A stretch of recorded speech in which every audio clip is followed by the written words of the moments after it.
So, Steve, marry, fuck, kill. Coke, Pepsi, RC. Marry Coke, fuck RC, and kill Pepsi. Correct choice. Pepsi's too sweet. I agree 100% with all those choices. Yeah. Although I do kind of like the real sugar Pepsi, but Yeah.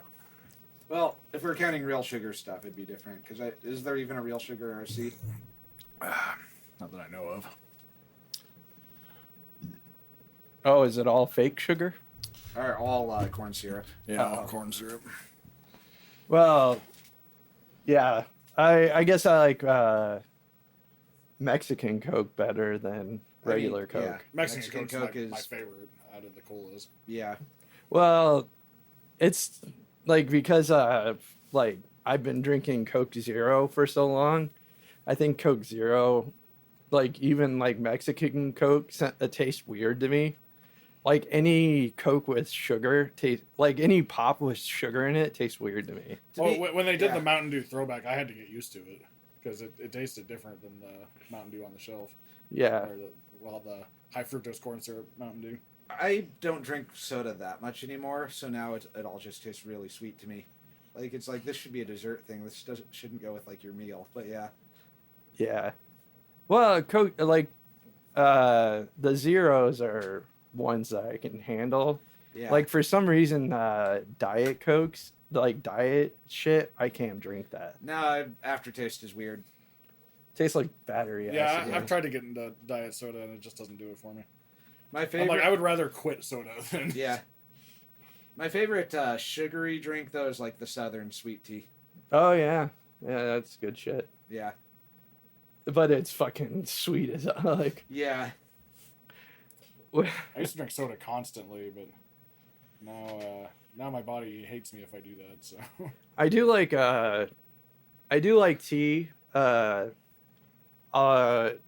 Like I like the tea that's like sugar free. I'll drink that. I like tea both like sweetened and unsweetened. Hot tea.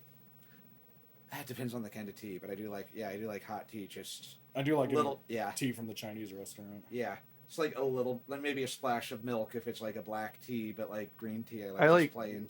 I like Earl Grey with milk. Yeah, Earl Grey is good with milk. I drink my coffee just like black most of the time. Like you like your men black. Yeah, black. And bitter. Strong. And black. And bitter. And hating white men. Anyways. Yeah. Fuck Whitey. Fuck Whitey. Though I can do like... I do tend to have like an espresso drink. I tend to have some milk in. Because you kind of need the richness to balance it out some. Like, I don't just do, like, plain shots of espresso. Yeah, I actually introduced espresso shots to Dee Dee. Because she didn't know about them before. And my mother-in-law, Dee Dee, she didn't even know about them. And so we would go to, like, Starbucks or whatever. And I'm not really a big coffee drinker anyways. So I'd go like, give me a caramel, like mochaccino or whatever the fuck it is. Yeah. And I'd be like, give me a glass of syrup with some coffee at the bottom. Yeah. And I'd say like, give me an extra shot of espresso. Cause wake up. That would actually give you like some coffee wake up juice, Wake up. Wake up. Grab your focus, put on a little bit. And then wake up. You wanted to. You wanted to. And she was like, "What's the espresso?" And I'm like, "Oh, Dee Dee, you never had espresso?" And then I got it. I got her same thing with an espresso shot. And she's like, "Whoa." Yeah. And then she started being like, "Can I have 2 shots?" I'm like, "Yeah." Yeah.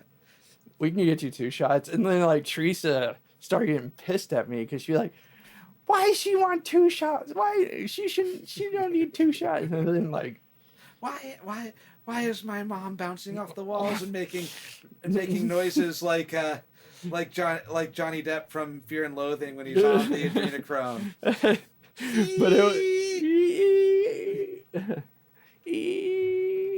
and then and then she would be like, let's get 3 shots. Like, Jesus Christ. One time when I was a barista, I decided to, for shits and giggles, be like, oh, they don't keep track of inventory that closely. What would happen if I filled up a 20-ounce cup of just espresso shots?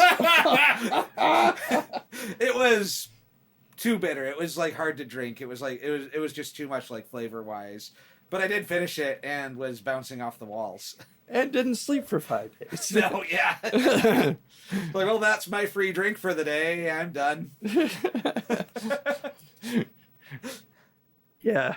I got like 1 free drink per shift and would do ridiculous things with it because it's free. It doesn't matter what drink it is, and would make the most ridiculous, over-the-top, expensive drink because it was free. And then for my discounted drinks the rest of the shift, it's just like black coffee. Yeah. Straight from the drip. Yeah. Drinking black coffee, stare at the walls. Staring at the walls. Yeah. Speaking of, like, bouncing off the walls, let's get started.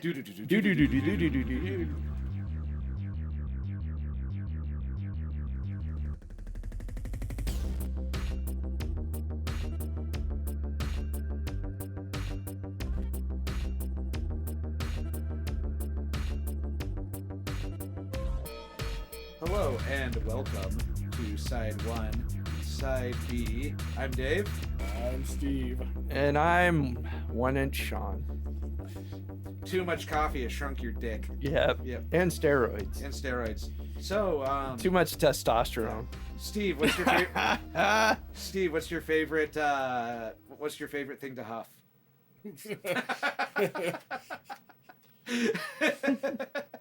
Is it glue? Although that's a different album. Yeah, it is.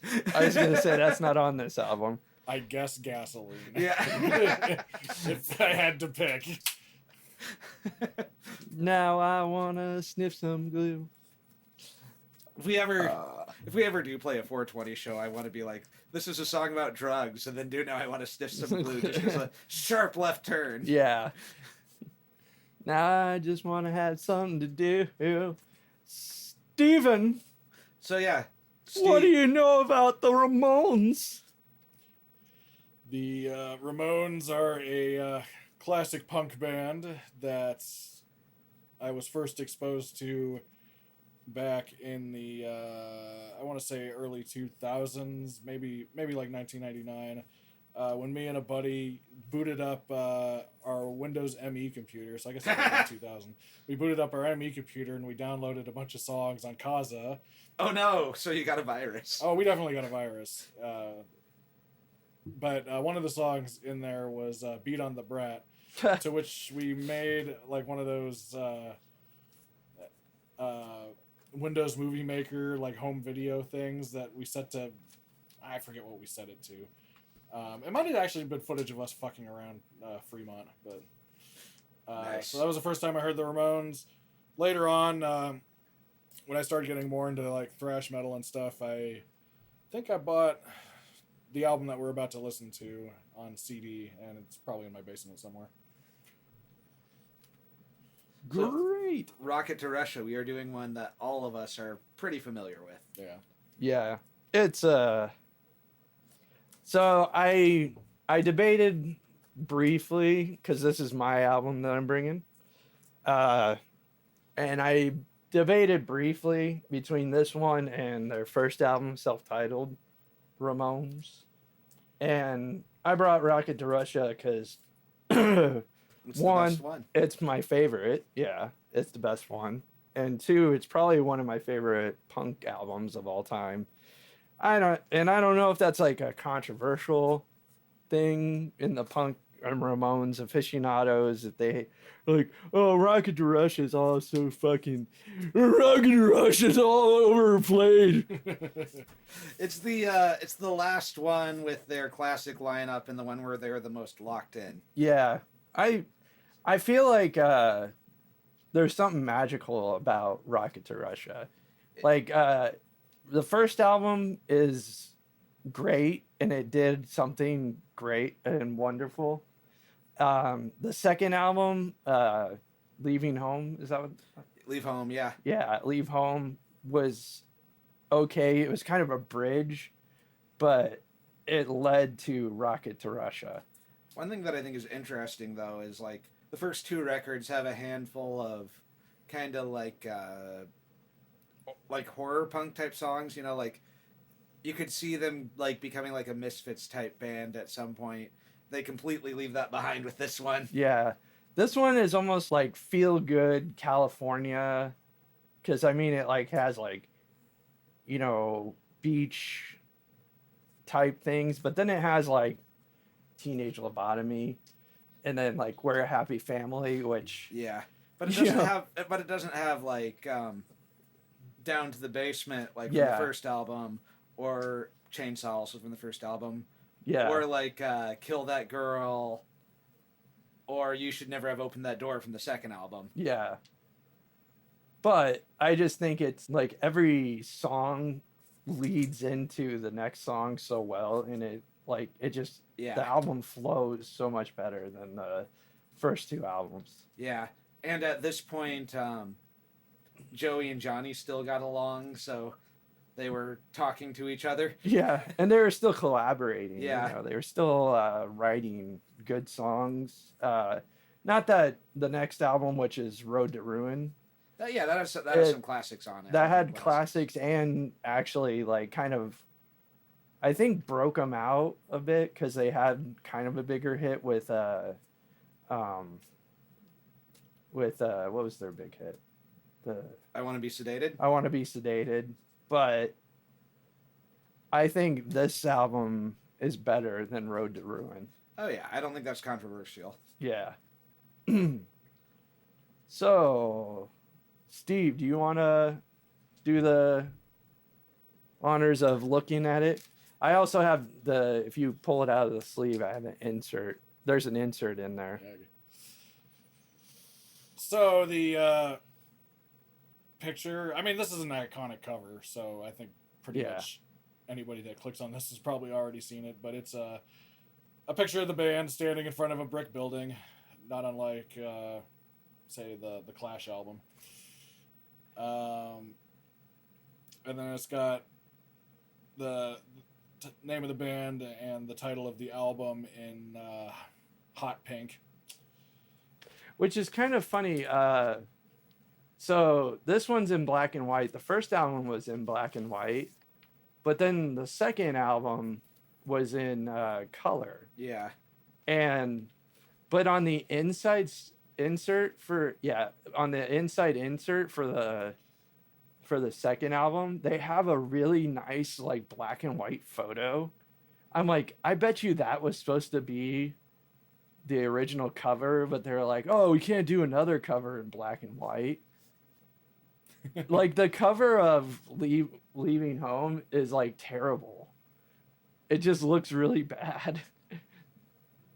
I don't know. Yeah. Anyways, go ahead.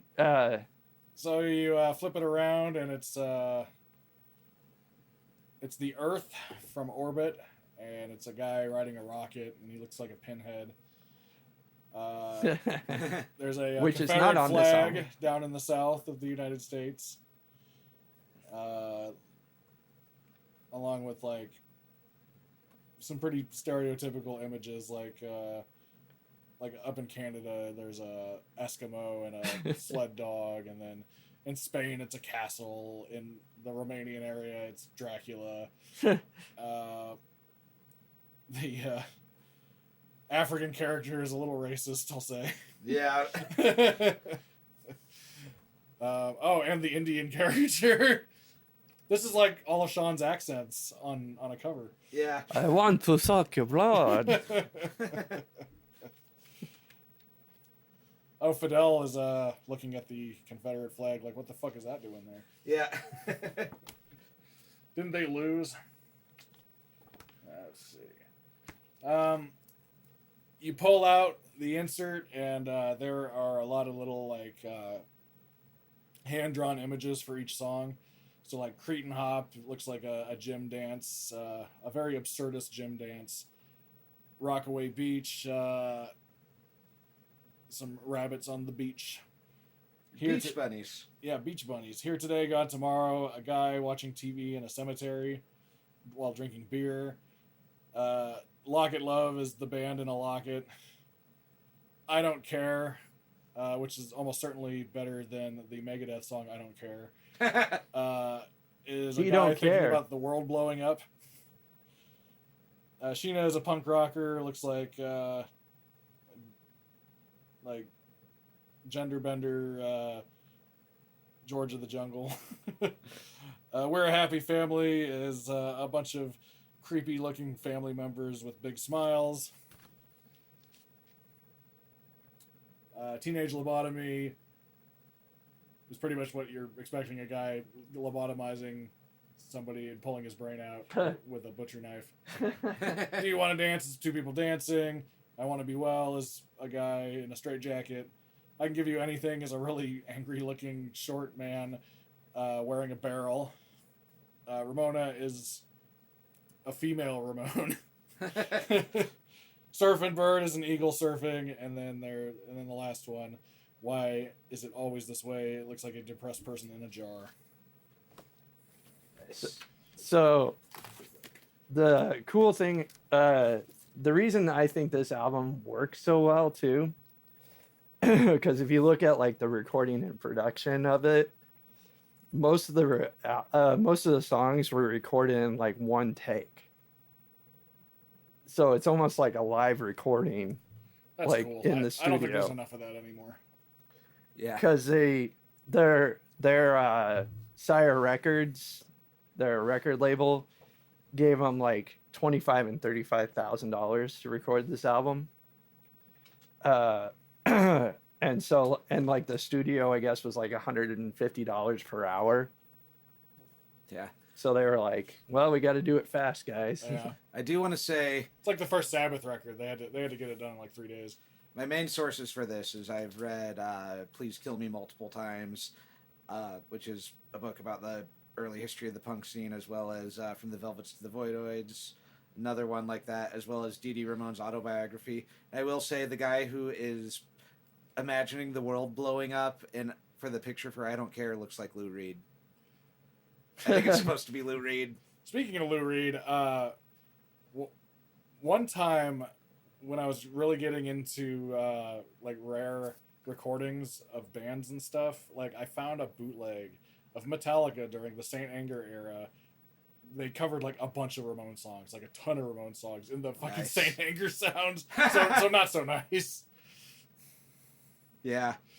Oh, and then the picture of Ramona looks like famous cover of one of the zines. I think it was Punk Magazine back in the day, where there's Joey on the front, only it looks like Joan Jett. Ramona looks like Joan Jett. But yeah, I think I do think it's just supposed to be like gender bent Joey. But yeah. Yeah. But yeah, that is pretty interesting.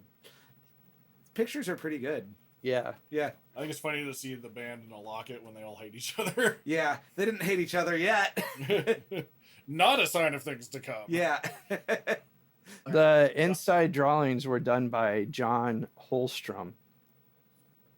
So, yeah. I think he was someone who did like zines back in the day, yeah. He did a good job on the drawings. Yeah. I was reading about the whole like Johnny and Joey split.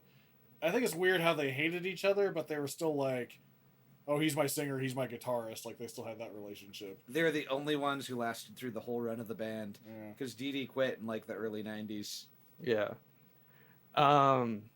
They said that, it says, like, Johnny Ramone bought a copy of the Sex Pistols single, God Save the Queen. And he said they robbed the sound of the band. And he said he took the single to the sound engineer John Stasium, and said they need to incorporate better production than that of the Sex Pistols, and that's why maybe this album sounds better. Yeah. Than some of their earlier stuff. This one they were also a little better at playing at this point. Yeah. But they lean a little more into the bubblegum than the first two. Like each one progressively gets a little more bubblegum until end of the century. In which case, there's still like the stuff after Into the Century is still bubblegum, but it starts pulling back from that a little. I actually don't really like Into the Century all that much. I like Into the Century. Do you really? Yeah, I don't think it's their best album, but I think that's. I think it's because is that the Phil Spector one? Yeah. I don't think Are we it's their doing that best during the album. bad album season? No, it's not a bad. It's not a bad album. It's just not their best album. I think one of the problems with it is, with the exception of Joey's songs, the songwriting isn't there anymore. I think that's what it is. Yeah.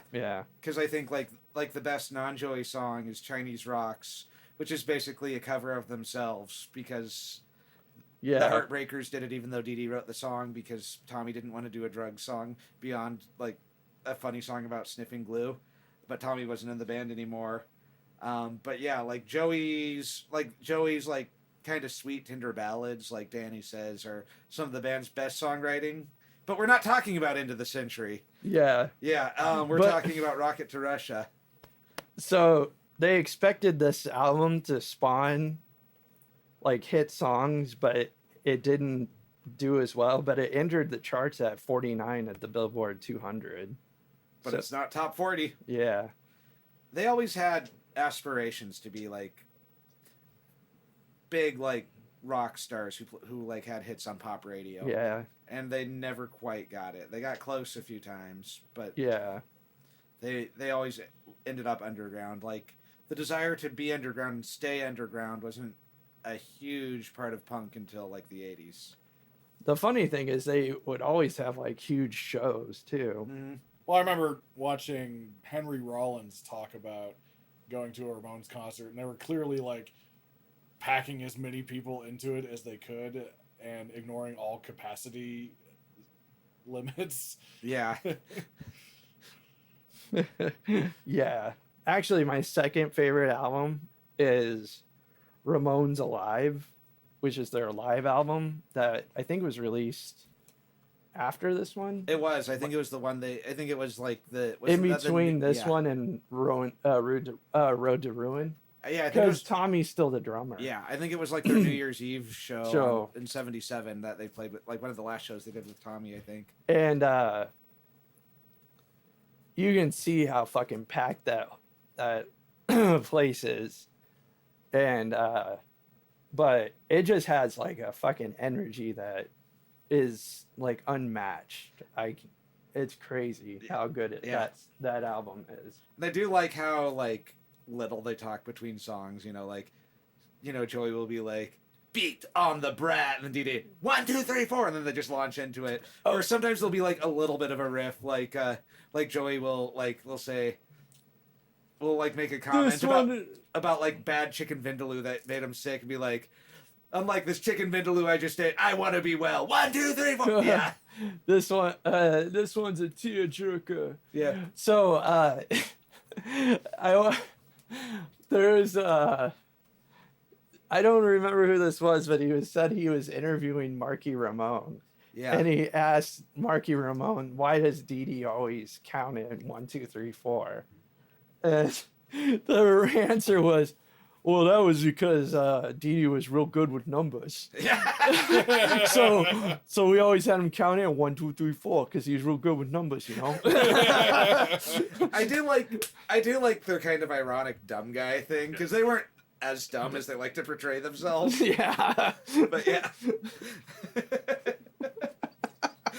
But just like that thick New York accent. Yeah. And like Joey doing like the obvious fake British accent while singing, because that's that's like they grew up listening to like the Beatles and the Stones. That's how you sing. It's the British accent. Yeah. Yeah. I don't care. Yeah. Oh, Phil Spector wanted to get involved on this album. But yeah. They didn't let him. Yeah, Phil Spector knew they were a hit. I can kind of imagine like a version of this that has the production of Into the Century. And I think that would have probably cracked the top 40. Maybe. Who knows? Yeah. But when they worked with Phil Spector, he pulled a gun on them. Yeah. He did. But then like Marky Ramone also said that wasn't true. Yeah. He was like, there have been rumors that it happened, but then Marky Ramone was like, no, it didn't happen. But Dee Dee was real good at numbers. Yeah. I think Marky might be more honest than Dee Dee, so it might not be true, but it's a fun story. I want to believe. Yeah. It's kind of funny. Like, the conventional wisdom is that Dee Dee was the best songwriter in the band. Okay, yeah, the lineup, Joey vocals, Johnny guitar, Dee Dee bass and backing vocals, Tommy drums. Classic Ramones lineup. What were their last names? Ramon. They weren't really brothers, though. They all had real middle names, which I could look up, but... I'm not going to. Yeah. I don't care. Yeah. Yeah, they're the Ramones. Care. I don't care. Like Dee Dee's... I think Dee Dee's real name was like Douglas Colvin, I think. So they're not really a happy family? They're not. They definitely weren't happy or a family. Me, mom, and daddy. It was sitting in Queens eating refried beans. It was interesting reading like Dee Dee's autobiography. Like as they kept going through drummers, he kept referring to each drummer as like a more distant relative. Like and you can tell that that's when he stopped caring about the band as much. But yeah, no, I think my favorite songwriter in the band actually, I think, is Joey. Yeah, Joey had. I think it was because like when Joey wrote the lyrics, they had a little bit more to them. Yeah, and he has like a tenderness to him, so it still has the toughness to them, and it's not as tough as like the Dee Dee or Johnny songs, but there's still a toughness to them, but there's like a sweetness to it, and it's like a nice contrast. Yeah, well, my favorite song by them is a Joey song, which is KKK Took My Baby Away. Yeah. Well, and then like two of my favorite songs by them are Danny Says from End of the Century. That's like their best. That is a good song. That's their best ballad. And then there's one that I really like from this era that was a demo for this one that they didn't include, which is Slug. Oh, I don't think I've ever heard that. That's on the expanded edition. Yeah. I might have to... I think that's the CD I have. Yeah. Yeah, I never heard the expanded version, so... Yeah, Slug is a very good song. I might have to check it out sometime. So, on this... do you want me to do the personnel, or we already did that? Yeah, although you should probably say the producer. Oh, producer, Ed... fixes all his shitty tracks. Yeah, Ed Stasium. Ed Stasium. Assistant engineer is Don Berman, which is funny. It was recorded at Media Sound, New York. Artistic coordinator was Arturo Vega. Front cover was by Danny Fields. Back cover and illustrated drawings by John Holstrom. And art direction, John Gillespie. Yeah. Arturo Vega was an interesting dude. He was an artist who like really supported the punk scene, and the Ramones crashed in his loft for a while. But he was he was a painter, and he would like do paintings with like day-glow swastikas. But he was like gay and Mexican. He was making kind of a statement about him. You know, he wasn't a Nazi. He was making an anti-Nazi statement that though got lost, and he wasn't very clear about it. He moved away from that kind of thing eventually. But like, if you wonder why there's like the references to fascism in the Ramones, like especially their first, but a little bit in their second, it is from hanging out with this guy who was doing paintings of day-glow swastikas. So on the you got to do something with your time, I guess. Yeah. Their flirtation with fascist symbolism is actually, I think, one of the things that hasn't aged the best about him. Well, after knowing what Johnny is like, I wonder where that came from. Exactly. Yeah. Yeah. But also, it's like when you had Joey doing the KKK Took My Baby Away, that was him commenting about, since it was about, you know, Johnny stealing his girlfriend, it was him commenting on like Johnny's far right views before they were widely known.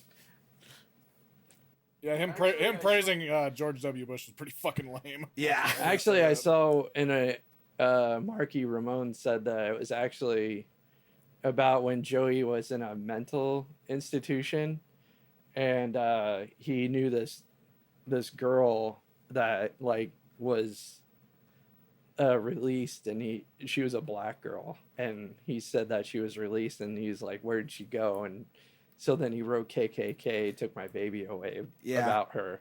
That might be a cover for it. Other people have said that it's not about that. Other people have said that it is. There is a live performance of them doing the song on the BBC where Joey yells "fuck you, John" in a performance of it.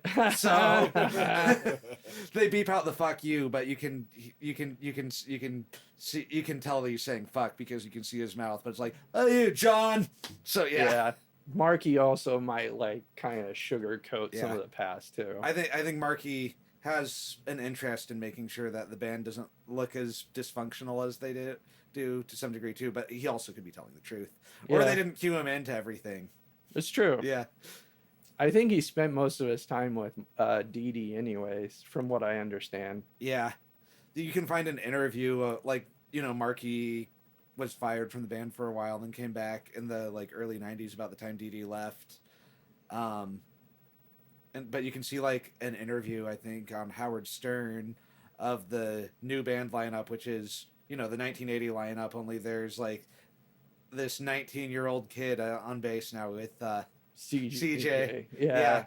Who had, I think he just gotten dishonorably discharged from the Marines or something, because he was in the Marines and they offered him a spot in the band. And maybe we'll do a 90s Ramon album to tell that whole story sometime, because I need to re-research it. But so there's just these. We'll do Adios Amigos. Yeah. But so they're there, and then Joey and Marky are clearly both really drunk, and they're really mad at each other.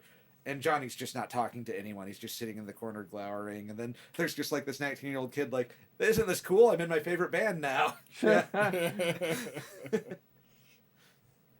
I'm touring with the Ramones. Ah. But there's also a really interesting documentary that came out in 1991 called The Year Punk Broke, where it's the tour where it's Nirvana, Sonic Youth, and the Ramones. So it's the three generations of punk at that time. Yeah. And the Ramones were barely keeping it together at that point, while Kurt Cobain wasn't dealing well with fame, and then Sonic Youth were being all cool and detached, because that's what they did. Yeah, I don't think Kurt and Johnny would have got along. Oh, they probably didn't. But they shared the stage, not at the same time, but they were playing the same festivals a lot and definitely interacted. I think Johnny's whole thing though was to try to act really aloof and professional. Because he had to, because someone had to keep the band going that long. He kept them going for a long time, but their essential albums were definitely behind them in 1991. So yeah. Well, anyways, the first side is Cretin Hop, Rockaway Beach, Here Today, Gone Tomorrow, Locket Love, I Don't Care. He don't care. Sheena is a punk rocker. And it ends with We're a Happy Family. This is a good side of music. Spoiler alert, I like the second side even more. It's all good. Yeah, all it's the all time. Good. Yeah. All right. All right, here we go. Let's spin this bitch.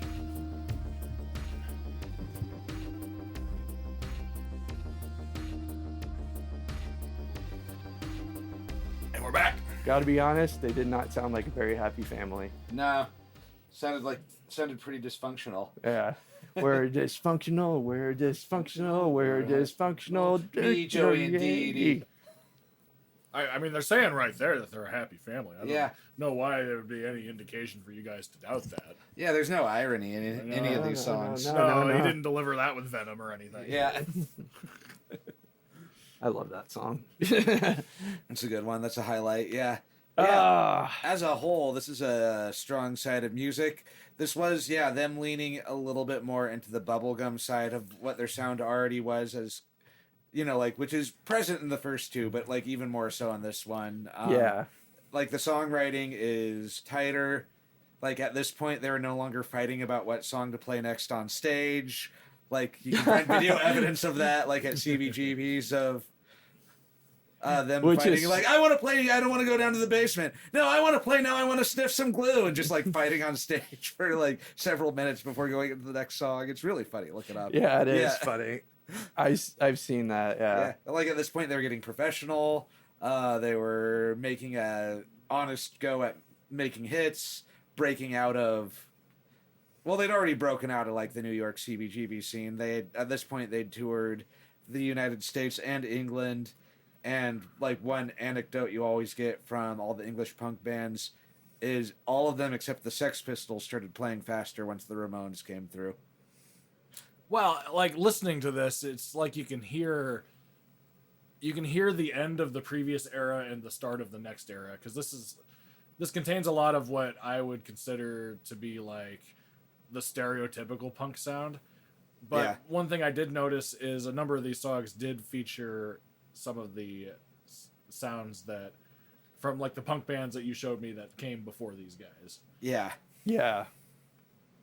Cause like they did like they even like slowed it down a bit for some songs. Like yeah, there's a few of them that have kind of a late 50s, early 60s vibe to it, even though it's played with faster, distorted guitar. Yeah. Yeah. Well, Like you could go back in time and play it at the Fish at the Sea dance, and nobody would. I think that People was tired. Like, why is it yeah. so fast? But I'll try to keep up with it. Yeah. I think that was the vibe they always were going for anyways. That's why they always wore like leather jackets and stuff, because they were kind of going for a 50s like greaser type look. Yeah. vibe for their songs, even though they're fast, but they were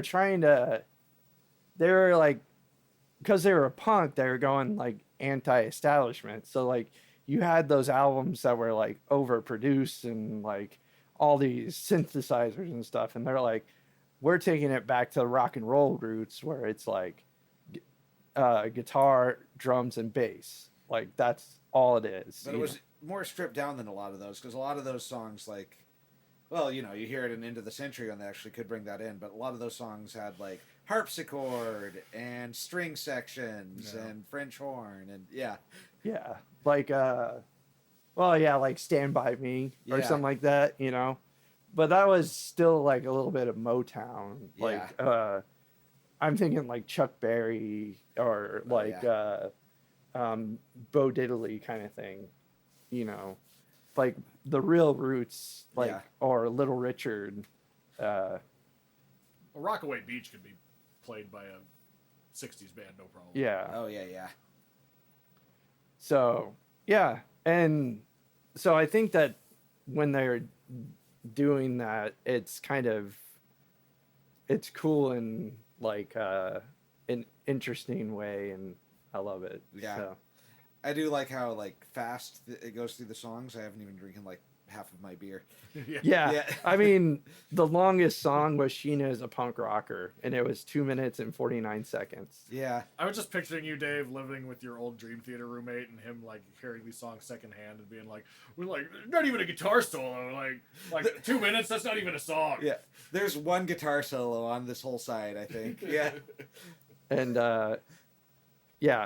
like that's actually Sheena is a Punk Rocker is the longest song on this whole album. And it was the song they wanted to make the big hit. We'll get into that as we go track by track. But yeah, that one was the single. There you can hear a more produced version of that song for a radio play.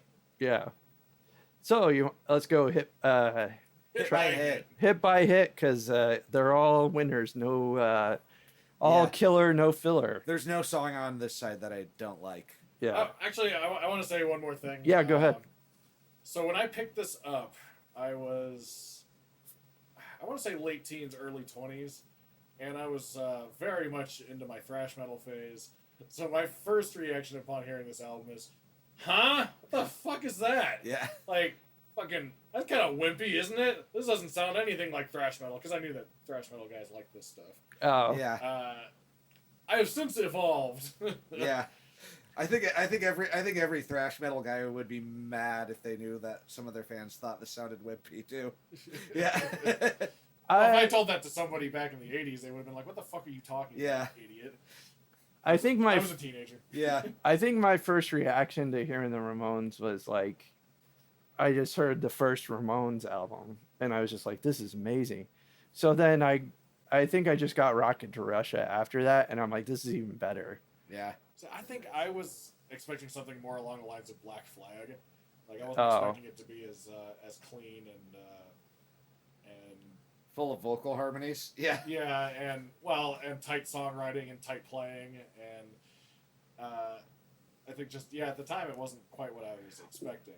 Well, I knew the song "I Want to Be Sedated" because of National Lampoon's Vacation. Yeah, that was I heard that song long before I bought a Ramones album. Yeah, so like I knew kind of what they were gonna sound like, and I think I probably had heard Blitzkrieg Bop before, maybe. I heard Blitzkrieg Bop before I bought a Ramones album too. Yeah, yeah. Like those were the two songs that I'd heard before I decided to get into the band and start buying their catalog. Were "I Want to Be Sedated" and Blitzkrieg Bop. But then I'd heard like "Rocket to Russia" was the best one, and I saw "Teenage Lobotomy." That sounds awesome. And so I couldn't make up my mind, so I bought a Greatest Hits one, and then got the first three afterwards. Yeah. See, I just got the first one, and then Rocket to Russia was just like all the songs, like the 14 tracks. That's why when you're like, oh, I had one that had extra songs on it, I'm like, oh, I didn't have extra songs on it. I'm glad I got the Greatest Hits then, so that the first one I got ended up being the one with the bonus tracks. Yeah. All right, track by track. Track by track. Cretin Hop.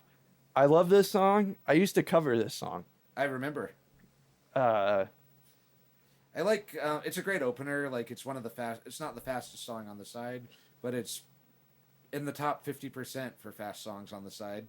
Yeah, it's one of the faster, like high energy ones. I like how fuzzy the guitar is. Like the guitar isn't as clean as it is on most of the other songs on the side. I like those like big bass drum hits.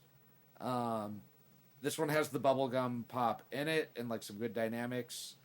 And I like it when everything but the drums and vocals drop out at the 1, 2, 3, 4. Cretin's one, I'll hop some more. Yeah, I love the 1, 2, 3, 4. Yeah, it's a classic and great album opener, and I don't think I really have much to say besides that. I think you took everything I had to say. Yeah, Sorry, you motherfucker. Yeah. Fuck you, Dave. I do like it when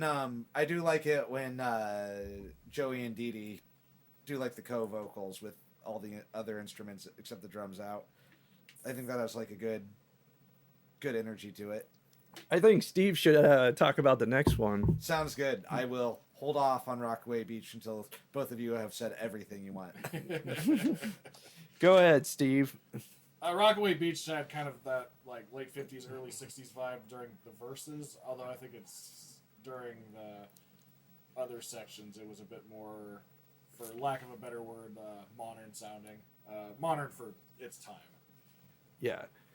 This is kind of like almost like a riff on the Beach Boys. I read somewhere that Rockaway Beach is a real place too. It is, yeah. I heard it's a real shithole too. It's not anymore, but it was in 1977 when they recorded this. Yeah. Yeah, like they're like, but it was like one of the places that Dee Dee would go because Dee Dee wrote this song. Yeah, yeah, like one of the things I read in both Dee Dee's autobiography and Please Kill Me was like it was a real shithole. Like there was trash everywhere. There would be like families there where the moms would be like smoking while yelling at their kids. Shut up, you little fuckhead! Yeah. It's a great because like none of that's in that song because it sounds like.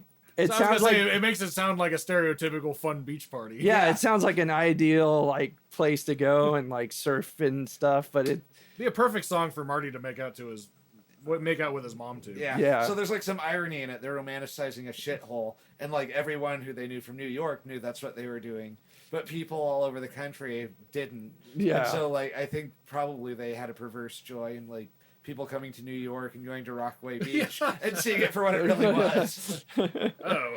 Yeah. Oh. Yeah. I just stepped on a hypodermic needle. Here today, gone tomorrow. So this is like the first song on this side that has kind of a clean tone. Yeah. Yeah, and it has a solo in it. Yeah, and it's almost like it's like a slower tempo. Yeah. Tempo. I almost hear like an acoustics guitar in the. It's in the mix. Yeah. This one kind of sounded like to me like a sign of things to come when like the alternative and grunge bands came later. Yeah. Like, this seems like a song that would fit in that universe pretty well. This is a Joey song, and so it has like that. It has that sweet side to it, even though it is a breakup song. And it's interesting. It's a breakup song, but it's told from the perspective of the person doing the breaking up. It's not a "I'm being dumped" song. It's someone saying "I love you," and then once it gets to the chorus, it starts with "but," and then the next verse is "it's over." Yeah. So it's someone dumping someone else, but there's like some melancholy. There's some sadness to it. Like I really like the delay that's on the vocals. You know, there's like some echo behind it, which gives it kind of like some space. Like it. Yeah. Yeah, it's cool. Fun thing about the solo, that was definitely not Johnny. Johnny couldn't solo. It was probably either the producer Ed in the Wikipedia. Mhm. It doesn't say it on the album, but in the Wikipedia it says Ed Stanizia, or whatever his name is. Stasium. He did some extra additional guitars, so I'm assuming that was him that did it. Most of the solos were either played by like Ed, Tommy, or Dee Dee. Oh, okay. Dee Dee did some soloing. One of the famous cases of Dee Dee playing Johnny's guitar part for him was if you go back to Dee Dee's very last song with the band when you get into the 90s with Pet Sematary. Johnny couldn't play the arpeggios for that, so that was Dee Dee that was playing the arpeggio guitar on that. But yeah, like Johnny was a very good rhythm player, and he could play like really fast. No one could do it quite like him. Like there's a reason why he did that. Like Dee Dee could play bass that fast, but he couldn't do like the chords that fast. So you know, like Johnny was very good as a guitar player, and he revolutionized like punk guitar playing. But well, yeah, he couldn't solo for shit. All the thrash metal rhythm guitarists will talk about how good his rhythm picking was. Yeah. Yeah. But yeah, Joey could also play guitar, but not good enough to play on any records. Like he would write, like the songs that say he was the writer, he was the sole writer. He like wrote them on guitar. He just didn't play on the record at all. He didn't play guitar on the record at all. Yeah. All right, Lock It Love. This is a Dee Dee song. Yep, it's a pickup of it. It's like, it's also a breakup song, but it sounds less sad. Like it sounds like, it doesn't sound like a breakup song at first. Like you can tell immediately, even while Joey's singing "I Love You" at the beginning of "Here Today, Gone Tomorrow," that it's going to a bitter place. But like you can't tell "Lock It Love" is a breakup song until it gets to the "Hang on a little bit longer, hang on, you're a goner." Yeah. And then it becomes a little more obvious in the second verse that, oh, this is also about a relationship ending. I like the song. I don't know if they ever really played it.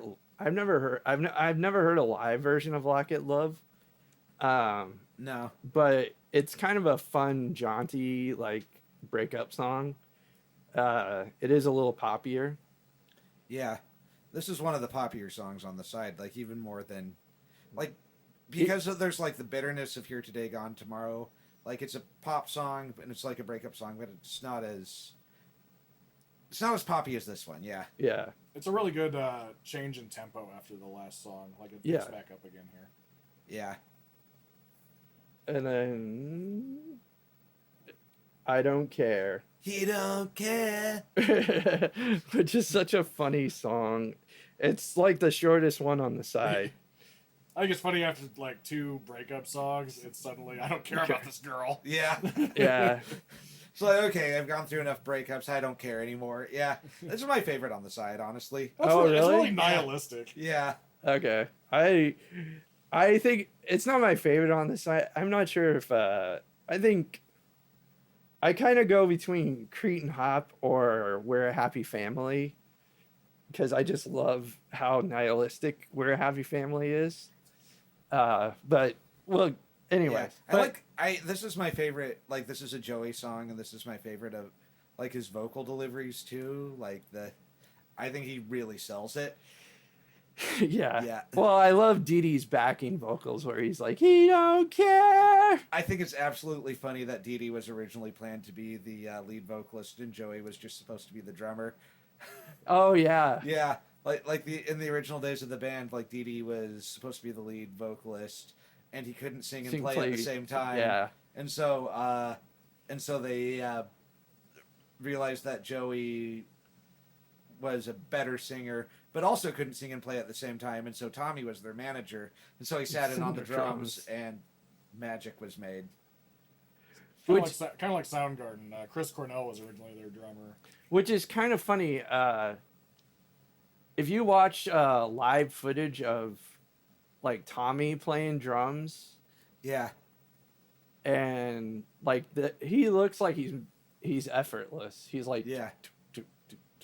and, like he doesn't look like he's barely like he looks like he's playing fast as hell, but he's like makes it look effortless. Oh, he was yeah. But then you look at like Marky, and Marky Ramone's like he's like hunched over, like Yeah. like going like really. He looks like he's struggling a bit, and it's like it's so funny to me, like how just effortless Tommy made it look, and then you go to Marky, like looking at Marky playing live, and he was like struggling. The funny thing too about like Joey as a drummer is the band he was in before the Ramones was a glam band called Sniper. All right, Sheena. This was definitely the big single. Like, and it becomes more obvious when you hear the single mix that's even more cleanly produced. But yeah, this is the most bubblegum song on the album, I think, not just the side. It actually came. Sheena is a Punk Rocker came out before the album. Like it came out because they actually replaced a song on Leave Home because the song Cavanera Not Glue, it what like the glue that they're talking about, or the Cavanera, was copyrighted, so they had to replace it with Sheena as a Punk Rocker.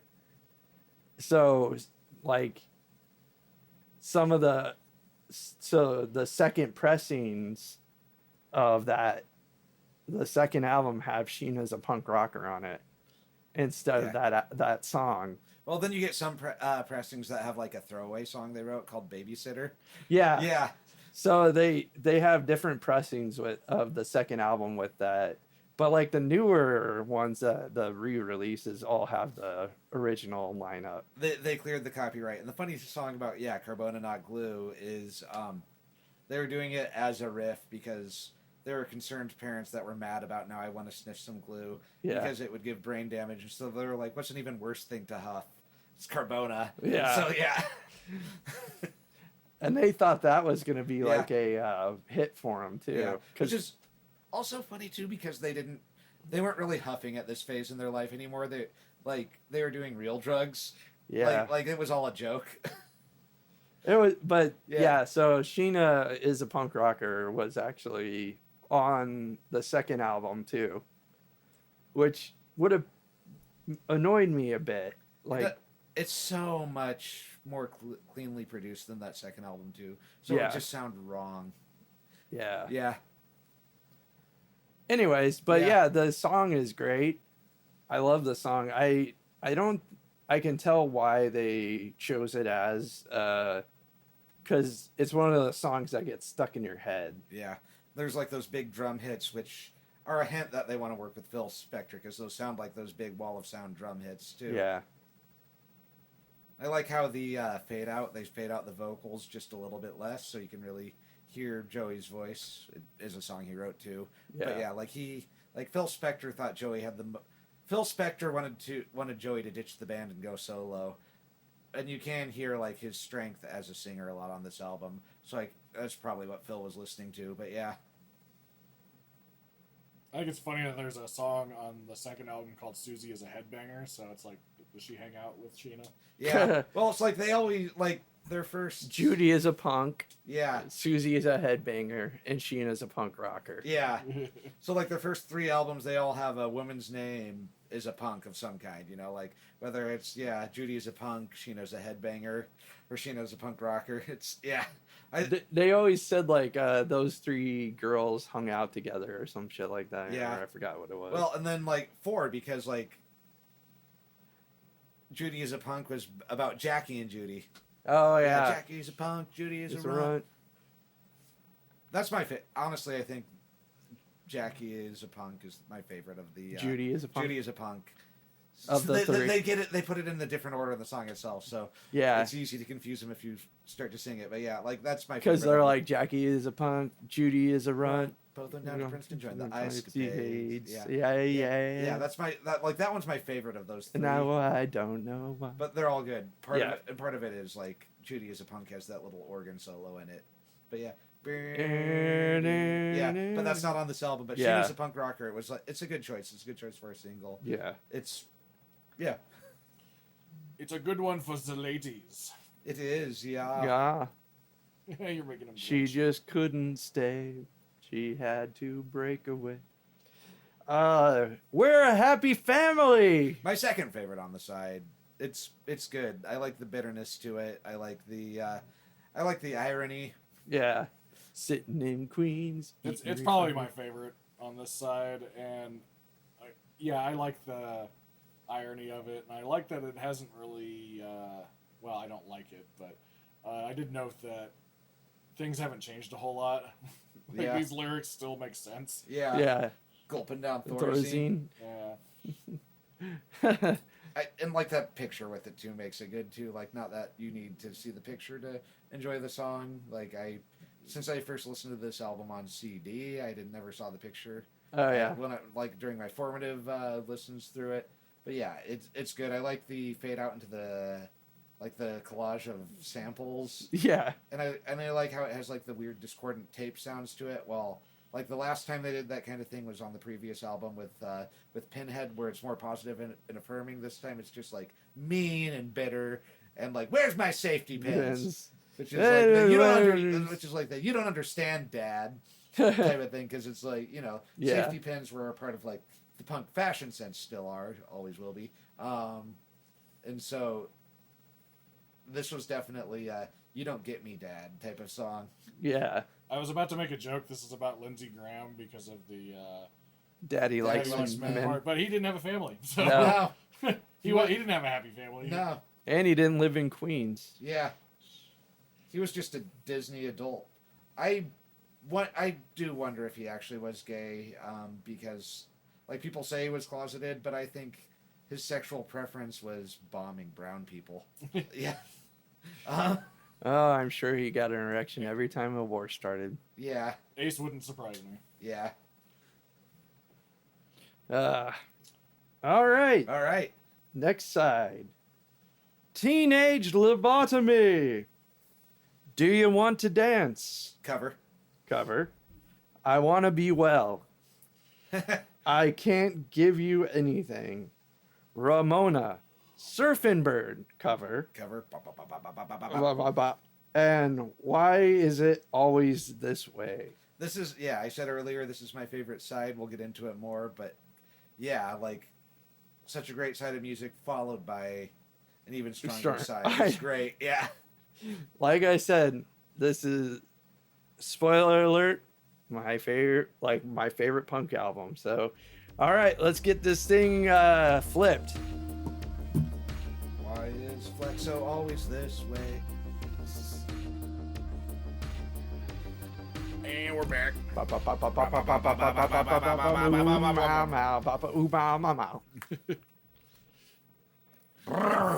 was decades. That was decades before Family Guy ran that joke into the ground. Yeah. Yeah. When we get to that, I'm going to tell you a story about that song because of that episode of Family Guy. Yeah. Well, I do think I agree with Dave that I like the side a little bit better, but I mean, overall, there's not a clunker on this album. No. Like, not even one that I would like pick the least worst. I don't know. Yeah. This song has my favorite song on the album, and like when it's also like my third favorite Ramones song ever. Yeah. Yeah. Like this side has what I think is the least essential song on the record, but it's still like good. Like the least essential song on the record would be B+ to A- in terms of grading everything on the album. Yeah. So,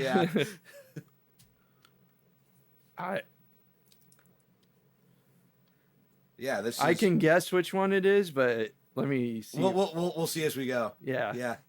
Because, anyways, yeah. But yeah, like, and even like that one being there, this one still has, like this one still starts with fucking Teenage Lobotomy, which is A plus. Well, S tier. Ramones. Yeah, like one of the best songs they ever did. So yeah.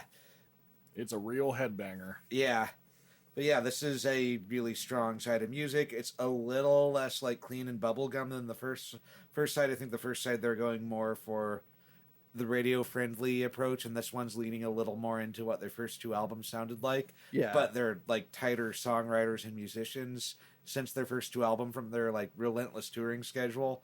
So this is like them at the height of their powers, in my opinion. Yeah, I agree too. It's it has like really fun moments, but it also has some really dark moments. Yeah. And like both the fun and the dark also, like, even the darker moments sound like you wouldn't even know it unless you actually looked at like what the lyrics are saying. Yeah. And so yeah, it's just a great overall sound and like fun side. So yeah, it's like their previous two albums, but with no Hitler references. So so much better. Yeah. Yeah, I hate that guy. Yeah. Yeah, he totally brings the room down. Yeah. Let me tell you. He could paint an entire room in one afternoon. Yeah. 2 coats. I don't think a lot of people realize what Today Your Love, Tomorrow Your World off the first record is referencing, but yeah. So that's actually a Hitler speech. Today Germany, tomorrow the world. Anyway, but yeah. But yeah, here they learned better than to do that. So yeah. They should have gave Hitler a teenage lobotomy. They should have. Lobotomy. But yeah, this is like this side is why this is my favorite Ramones record too, though. Like this is top tier. Yeah. Oh, one thing I meant to say when we were talking earlier, though, before we dive in track by track, is one reason why I think it's funny that the guy from I think it was Here Today, Gone Tomorrow on the pictures on the first side for the songs looks like Lou Reed. There's a story from Please Kill Me about like one of the earliest Ramones shows where Lou Reed cornered Johnny after the show and was telling him, "Hey, you're a pretty good guitarist, but your Mosarite sucks. You need to get a Strat." Are you talking about I Don't Care? Or it might have been I Don't Care then. Yeah, the one that where the guy looks like Lou Reed. Yeah. Yeah. Yeah, I Don't Care. Yeah. Well, it's funny because Johnny Ramone did have a Strat. Yeah, and he barely played it. Well, it got stolen. Yeah. He had a Strat, and he played it for I Want to Be Your Boyfriend. Yeah. And then it got stolen. Yeah, and then he just pretty much played a Mosarite even up until the end, even when he was doing... Like, he got another Strat later and would use it for overdubs, but, like, the Mosarite was his, like, signature guitar. Yeah. And it does sound great. Like, I think part of the Ramones sound is that Mosarite guitar. Yeah. Yeah. Was Mosarite a budget company, or were they just a boutique company? Budget. They were a budget, I think, but because of Johnny, of course, they decided that they're like, oh, we can charge $3,000 for a guitar. Yeah, anymore they're a boutique company. Yeah. But well, I think they went under. They went under, and now you can get like clones for dirt cheap. But yeah, I think they were bought by this guy out in L.A. called Ed Roman, and he's like infamous in the guitar community, and he's got like a site. He's dead now, but I think the people like preserved his like weird rants that he like posted to his website. But anyway, I think he owns Mosarite now. I think he doesn't now because he's dead, but his company does. I think if you want something that sounds like a Mosarite, Dan Electro is where you would go now. Yeah. Which aren't as cheap as they used to be either, but... I think there's Mosarite clones, too. Yeah. Probably made by that Eastwood company. Yeah. I think Mosarite... I think the pickups are just like... they're mini humbuckers, aren't they? Yeah. Or, well, it looks kind of like P90s. Oh, they're... You can get one for... fucking... $1,300. Not too bad. That's not bad. Although that's But then there's ones for like adjust, 4,400 or 4,400 or $3,000. Adjusted for inflation, though, Johnny Ramone's guitar was much cheaper than 1,300. Yeah. Oh, it looks like I was completely wrong about who owns it now. Well. I don't think anybody really does. It looks like P90s in the pickups. But yeah, I don't know. I think adjusted for inflation, that would probably be what would be like a $200 guitar right now for. Yeah. Like he probably got it for cheaper than that, but like it would be the same as getting a $200 guitar right now.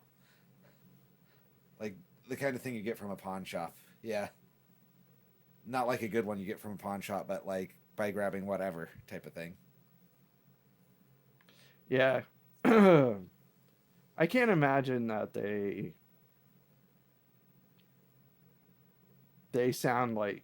I'm sure they sound fine. I think they sound fine. I think they sound great. Like, sounds great on this record. They knew how to make it do what they needed it to do. Yeah. But I don't think it's. But there's ones that are like fucking. They're not worth 4K. Yeah. 4,500. You can get something that creates a similar sound for a lot cheaper than 4K. Yeah, just get one of those Eastwood guitars. Honestly, yeah, you can get those for like $700. Candy apple red. I hear they're pretty good too. Yeah, that's what I've heard too. Eastwood. Yeah. So I know some guitar players won't buy them because they're made in China, but it's like high end Chinese, not like the lowest import. Yeah. That's also how you can fine. And that's also how you can get like some weird things like where you can get like those Mandocellos or like tenor guitars.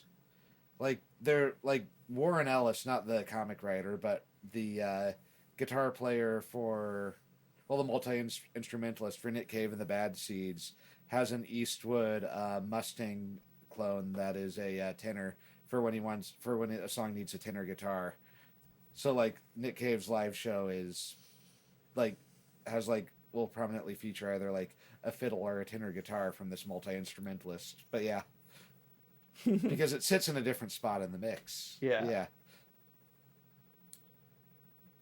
But yeah, I think because well, I mean their instruments were like him playing Maserati, and then like Dee Dee played Fender P-Bass, which P-Basses are really great for just an all-around good bass guitar. Like it's the best bass, like in general. That you can get other ones that are good for specific things, but if you just want a bass that's a workhorse for anything, the P-Bass is where you go. So, all right. Lobotomy! Yeah, this one's my favorite on the side and like my third favorite Ramones song ever. And this one being on, well, my other two favorites being either like an unused demo and a song off of an album that isn't as good as this one. This one really puts this one up there. Yeah. This one's really catchy. Great riff. I was headbanging the whole time. There was a section where everybody like kind of dropped out and then they slowly came back in again that I really liked. Yeah. This is another song I actually covered at one point in a different band. Yeah. And yeah. It uses some of the same songwriting tricks as Blitzkrieg Bop, but like more confidently and more competently. Yeah. Like this is the culmination of the kind of songwriting that Blitzkrieg Bop was leading to. Yeah. It's like Blitzkrieg Bop perfected. The dun dun dun dun is a little bit harder to get. Yeah. But like it's similar like dynamics of like when people drop out, when people come back in, when to go into yelling, when to do like a more melodic singing part. Yeah. This is like the perfect Ramones song. Yeah. I agree. It gets everything that works about them in all their different parts. And so while there's other songs that I like a little bit more, they don't get every aspect of the band the way this one does. Yeah. Probably my favorite on the album, too. It's also a great side opener as a result. Yeah.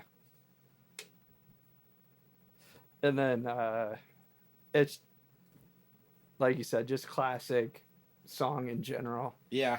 It's also funny, too, because they had a reputation as morons because they were ironically acting like morons with a lot of their lyrics. This one, although it doesn't get like the medical parts of the brain right, this is like they know the word cerebellum. Yeah. You can kind of tell that they're kind of taking a piss, that the we're a bunch of just like dumb guys from Queens is a bit of an affect, that it's a joke, that they're having fun with the idea. Well, Yeah. I like that they're like, I got no cerebellum, gonna get my PhD. Yeah. It's like yeah, we're doing the dumb guy thing as a bit. Have fun with us, type of thing. Yeah. Yeah. And then it's just great. My voice is going. It's been a long day. It's been a Yeah. long day. At practice, we had you go through a song that you sing and put a lot of strain on yourself for Yeah. multiple times because we needed to click with it. But yeah. Sean is Satan. Satan. Yes. But next we have the first of two covers, Do You Want to Dance? I like this one a lot. This one's a little more bubblegum than a lot of the songs on the side, but it's less bubblegum than some of the first side. I love this song. I like their cover of this song. It's very good. And I also sometimes sing it to Teresa. Yeah, it's very good. And I like, there's like the cymbal fill that comes in where it sounds like they're playing it like the tape of the cymbal fill backwards, which has a really kind of cool effect to it. Yeah. I'll be like, do you want to dance under the moonlight? And it leans more into the vocal harmonies than a lot of the side does that you see more of on the first side. But yeah, but it's still like really fast and aggressive, but it's a little sweeter than a lot of the side. And Teresa usually is like, get the fuck away from me. Yeah. So she doesn't want to dance. So she doesn't want to dance, so you make the dog dance with you, and the dog gets sick of it. That's not the kind of dance I'm talking about, though. Oh, yeah. Oh! I don't get The one that I make people pay OnlyFans to see. Yeah, I didn't have a lot to say about this one, but it was a really good cover. It sits on a good spot on the album, too. Do you want to dance under the moonlight?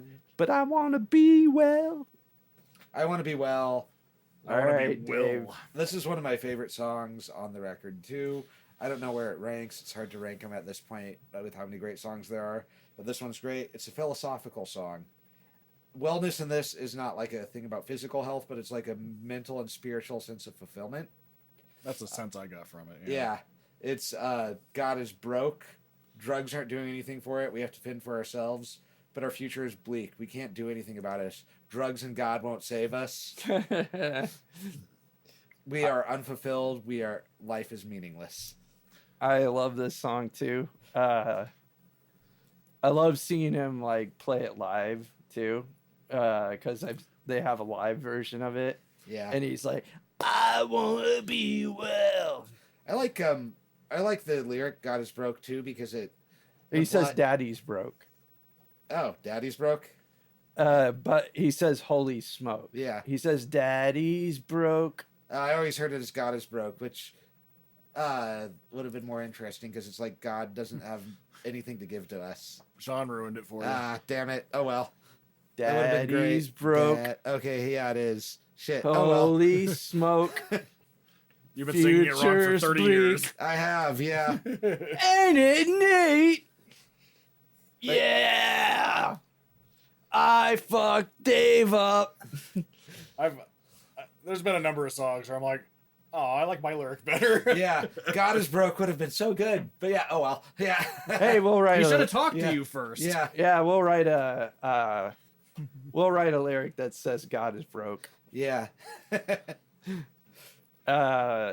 No, but Daddy's broke is a good one, but it's God what is God but a father figure? Yeah. Yeah. There you go.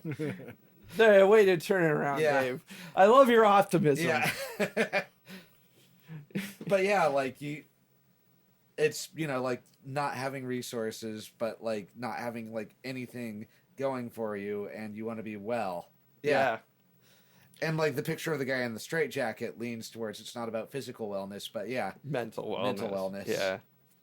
I just like the LSD, golly gee.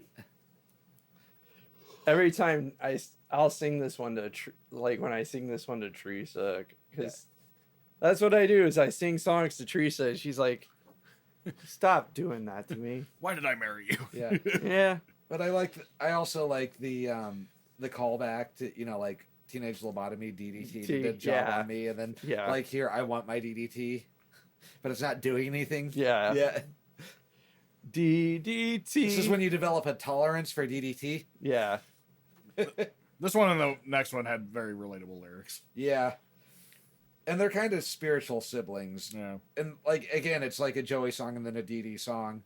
So like different writers, but they seem like they're related, and they sequence them that way, so they obviously are going for like a similar thing too. But yeah, I can't give you anything. Yeah. Yeah, this one reminded me of like Burnout. Yeah, like this is about like someone wants a relationship.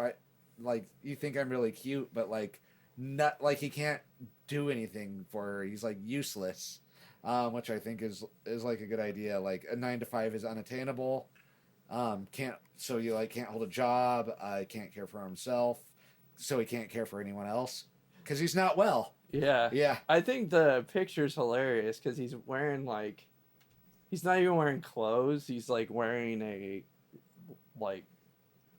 looks like a barrel with like suspenders on it. Yeah. Yeah.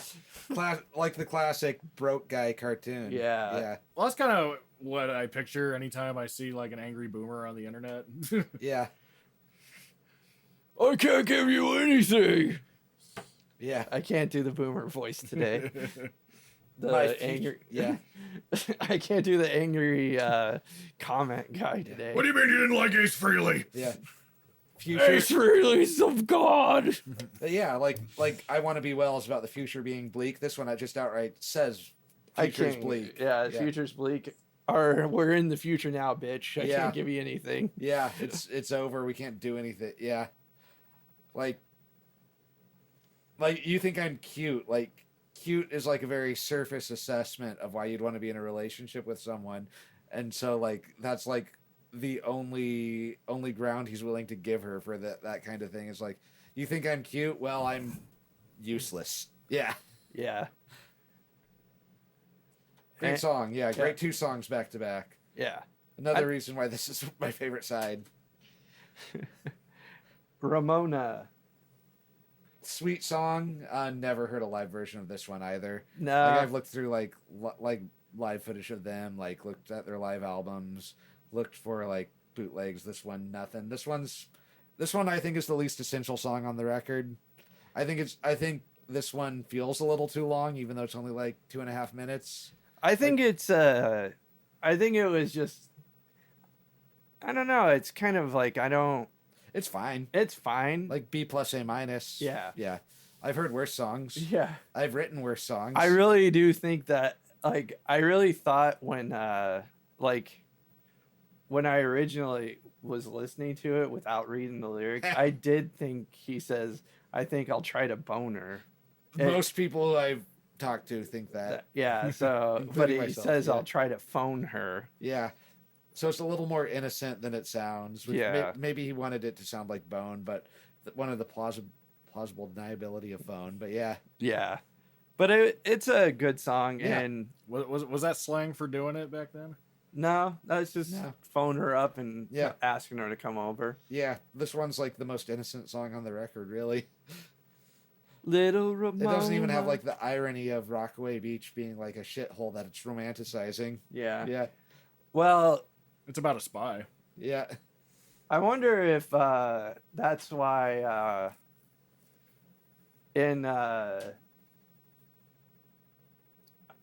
Frank Black's song, I Hear Ramona Sing. Could be a reference to this song, but in particular, yeah. Like, I don't know if it's a reference to this song, but like he doesn't call it, because the whole song is about the Ramones. Yeah. But instead of calling it Ramones, he calls it Ramona. Maybe that's what he's referencing as the song. Yeah. Because he says like, but I love in the song he says I hope they never, when someone retires, they pull another Menudo, which is the Hispanic band from Mexico. They would, like, when someone would like leave the band, they would replace them with someone. They would replace, which is kind of what the Ramones were doing. Oh, yeah. Okay, that's what that means. I was just like, when I think of menudo, I think of like that tripe soup that you can only get on, like at a lot of Mexican restaurants on like Sunday because it's like the leftovers and it's supposed to be a good hangover cure. No, he's talking about the band Menudo, where they would. Okay, yeah, that makes more sense. People would drop out, like, and then get replaced. And I thought it just fit the meter, and it's like, that's a weird soup to reference in the song. Yeah. Anywho. But yeah. no, he's talking about, like, so they were kind of doing that because, you know, they had CJ Ramon and what was the drummer's name? There was Marky and Richie, and there was like for one tour Elvis Ramon. Oh, yeah. Which was the drummer from Blondie. Filling in for them because they were friends. But yeah. Yeah, that's right. Okay. But Clem Burke. But no, I'm curious, and that's so, but they didn't do it. They just retired. Yeah. It's also kind of funny when Clem Burke was subbing for the Ramones as Elvis Ramon. Blondie was much more successful than the Ramones. Like, he was doing them a favor, basically. But he was probably like, oh, Ramones. Yeah. Like, our friends from CBGBs, and they're not fighting in the way that the members of Blondie are fighting. Like, this will just be fun. Yeah. Yes. Yeah. That's so funny, like, because everyone thought Blondie was gonna not be the one to make it, and like they're the ones that made it the biggest. And the way that the members of Blondie fought with each other were a lot less toxic than the way the Ramones were actively fighting at the time Clem Burke came in too. I think he was just doing something for fun and not realizing what he was stepping into, because I think they wanted him to keep with the band, and he was like, nah, after the tour. Yeah. All right. Surfing. The better of the two covers, even though they're both great. All right. You're going to tell. Yeah. So the Dream Theater roommate fucking hated the original of this song, the Trash Man one, because of that fucking episode of Family Guy, which granted they made it annoying. That's one they definitely ran into the ground. Yeah. Oh my god. And so one time we were having like a board game night with friends over, and I put this record on because I knew that song would come up at the end to piss him off. And then we got to it, he was like, "Oh, this one's better than the Trash Man one, because at least this one the singer doesn't sound bored." And then we just kind of went on with the board game night like nothing had happened. I mean, they were having a blast on this. Yeah. I can tell. Yeah. This is. I agree. It's better than the original. Yeah, it is. Yeah, it is. I agree. I think the Ramones. I think the Ramones has the best cover that I've heard. Yeah, it's better than the original. It's better than the Cramps one. Like, I like the Cramps one. Yeah, the Cramps one is just a little too weird than the song warrants. Like, I like weird music. The Cramps turn this song into like an art rock thing for some reason. Yeah. Like, all of a sudden it just like goes crazy, and then Lex Interior starts stripping on stage sometimes. Yeah. Like, I think the Cramps leaning into that kind of thing works a lot of the time, but just like not for this song. Yeah. And so it's just like the Ramones version is the best version. It has the fun of the original, but turns it up. Yeah. I also feel like if you didn't know this was a cover, it fits in with the rest of the songs. Yeah. Actually, I feel like they are almost like better musicians than the Trashmen. Oh, they are. Like I feel like they play it better than them, and and again the guy and Joey Ramone sounds better than the guy. Bah, bah, bah, bah, bah, bah, bah, bah. Yeah.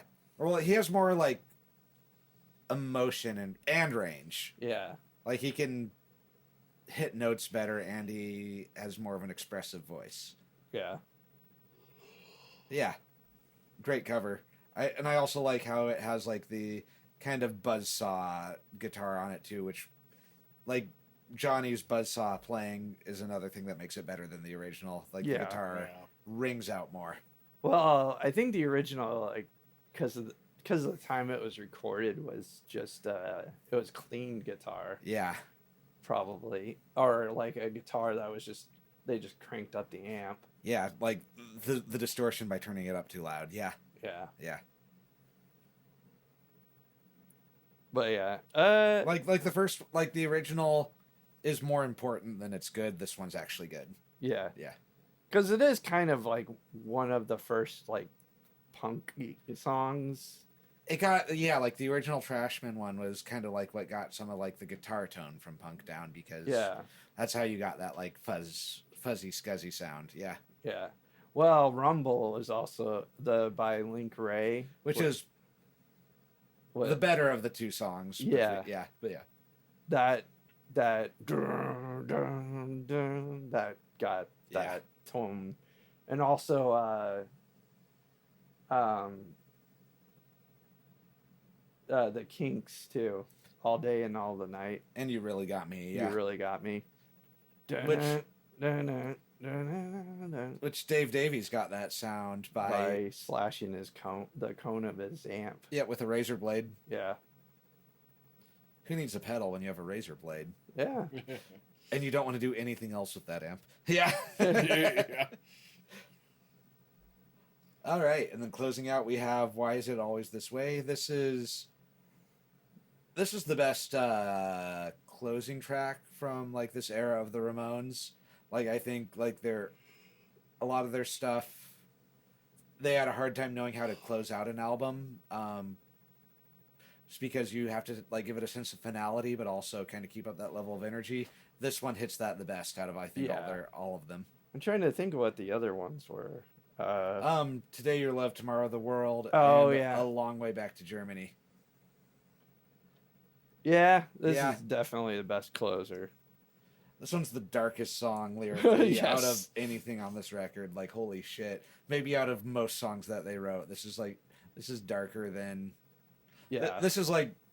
It doesn't like hit that like horror movie territory of Kill That Girl or You Should Never Have Opened That Door. Yeah. But it doesn't hit that horror movie point because it's more like gritty realism than those. Those have like that over the top, like drive-in movie quality. This is just the last time I saw her alive, she was contemplating suicide. Yeah. And now she's in formaldehyde. Yeah. This isn't about someone who gets killed by an axe murderer in a movie. This is about someone who died. Yeah. Like for real. Yeah. I don't know if it's about a real person, but it seems to be more about like the song you write about someone who actually died than about, I like horror movies. Yeah. Do you have something to add? The cat came in here like he had something to add. Yeah.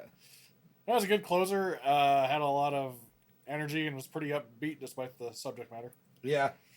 Yeah, it's like the most upbeat, sad song. I also like how it does kind of like the fade out thing, like with Sheena's a punk rocker. But while Sheena's a punk rocker, like was fading the vocals out slower than anything else. This was fading the guitar out slower than anything else.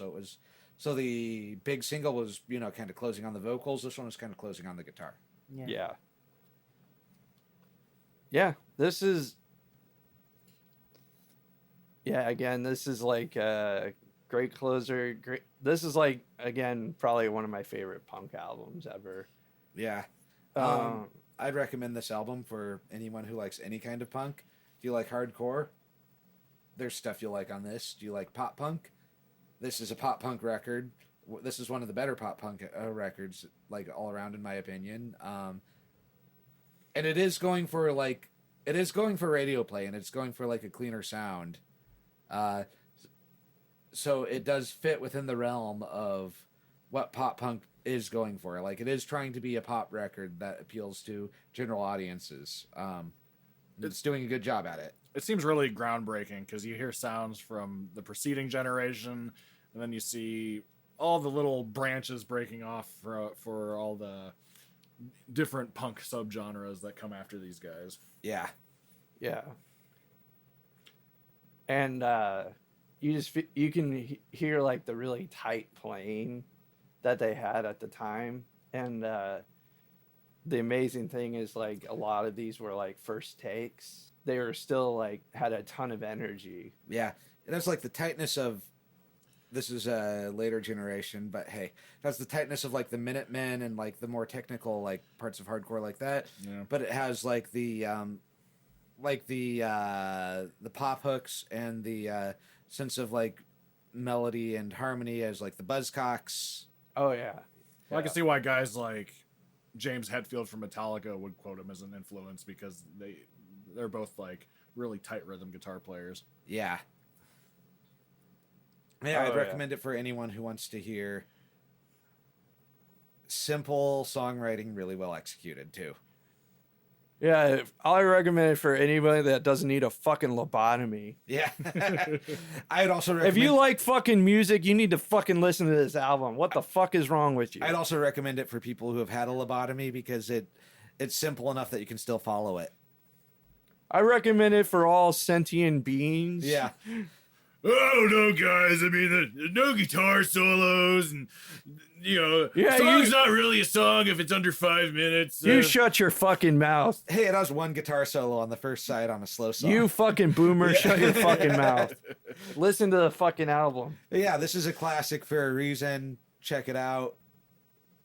It's S tier. Yeah, it's the Ramones' best album, honestly. Yeah, they knocked it out of the park with this one, and it was their third album. It should have been a major pop breakthrough. Like I think the world would be a better place if this album was like in the top 10. Yeah, I think a lot of times their first album gets more love than Rocket to Russia anymore. Yeah, because like everyone knows Blitzkrieg Bop. Yeah, and that's... Judy is a Punk was in Royal Tenenbaums, and it was very well used in Royal Tenenbaums, but I think a lot of people got into a lot of classic records because of Wes Anderson soundtracks, which is good. Wes Anderson has good taste in music. And that's like, where else are people going to hear a lot of classic albums if they're not in like movies by directors with good taste? That's how I first heard Iggy Pop solo stuff was Danny Boyle movies like Trainspotting. Specifically like Lust for Life. It's like, oh, the guy who did the Stooges did some pretty kick-ass stuff in his solo career. Okay, yeah. Yeah, like I said, the first time I think I heard the Ramones was I Want to Be Sedated in National Lampoon's Vacation. Yeah. And then I know I heard Blitzkrieg Bop somewhere else. I can't tell you where I first heard that, but it's like one of those songs that's it's kind of in there. the zeitgeist of, yeah. But then I got the first album, and then I got this album. I didn't get Leave Home until way later. It was a little harder to find Leave Home when you were buying these on CD. Yeah. Yeah. For some reason, Leave Home is like really kind of their one that people forget about. It's a great record. I love it. It is, but it's just like one that people like. It's probably the most underrated one. Yeah, I'm more likely to put in Leave Home than I am the first one at this point. Yeah, I think the first one's better, but I'm more likely likely to. I like Pinhead because it says like it'll say like I'm just met a nurse that I could go for, and I sing that. I'll be like, I'll say that to Teresa. I like Leave Home a lot because I think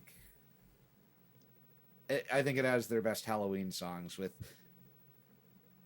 Kill That Girl and You Never Should Have Opened That Door. Yeah. Their first albums are really great. So yeah. But yeah, listen to the Ramones. And if you like the Ramones, we're in a band. that are more of a post-punk band, but Yeah. That's nothing like the Ramones, but I don't think we're nothing like the Ramones. well, yeah, we're not nothing like the Ramones. I play guitar like the Ramones. I think we have songs that like nothing new. That's true. Yeah. if you like the Ramones, you'd like Nothing New. Yeah. And probably House Came Crashing Down. Yeah. There's I think you'd like Creature Feature. oh yeah, owes a Creature lot to the Ramones because Yeah. it does that kind of bubble, like that late 50s, early 60s bubblegum pop type doo-wop thing. Yeah. Well, yeah, my guitar tone is kind of not really based off of Joey's, but like, or not Joey, Johnny. But I do have kind of a, I don't do like da. And you also hate palm muting.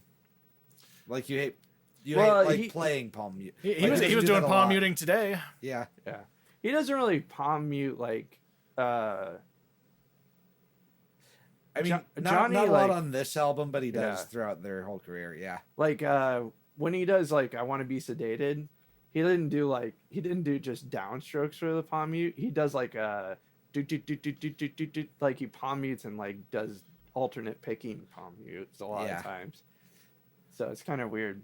Yeah. No, I don't. Palm muting. There's a reason I don't like palm muting, and I'm not gonna say. But I can do it. you Yeah, I know you can. I just know you don't like doing it. I just think it's overused. It is overused. Yeah. And when I play guitar, I do a shit ton of palm muting. Because I come from thrash. Yeah. I use it sparingly. But It's, I can do it's a it. tool. It's a tool, but I can do it pretty well. Yeah. But anyway, yeah. Listen to the Ramones, but also listen to us. Catch you on the flip side. Fuck off, guys. Get out of my house! And into my car.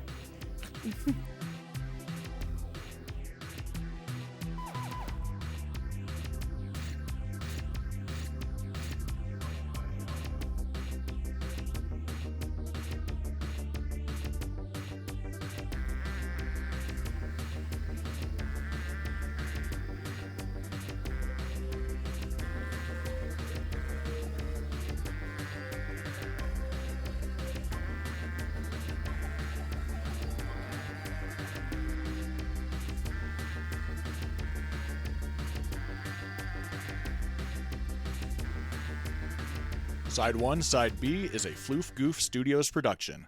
Head on over to killrockmusic.com, that's KILRAVOCK music.com, to check out our post-punk band, The Alliterates, and Steve's solo project, Killrock. You can also check out Steve and Dave's experimental project, Lucid Fugue, where the theme song comes from, at lucidfugue.bandcamp.com. You can also check out Dave's old band, Gong Farmer, at gongfarmer.bandcamp.com, spelled GONGFERMOUR.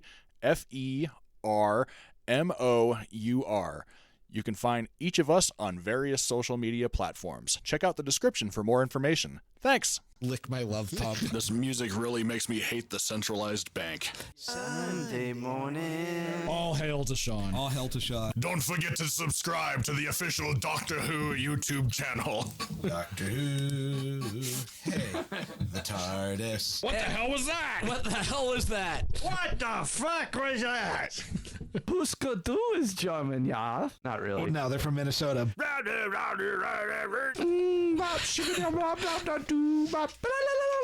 One, two, XU. How does it feel? Ziggy, help me!